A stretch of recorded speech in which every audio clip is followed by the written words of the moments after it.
Hey everybody, it's Neil, and check out what I have here. I have a fresh air filter. So I think this is going to be for like a refrigerator or something like that, but I'll show you how it works and what it looks like here. So it comes with everything you need here. It comes with the 3 filters and the little cover for it. So I'll show you guys how this works. I'll open this up.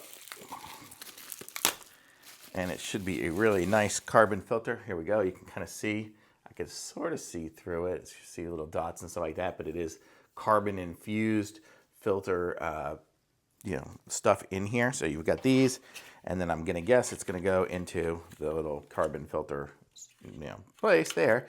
And so that's what's gonna give you your filtering ability for your fresh air filter. So if you need a new fresh air filter, the air goes through those little holes there.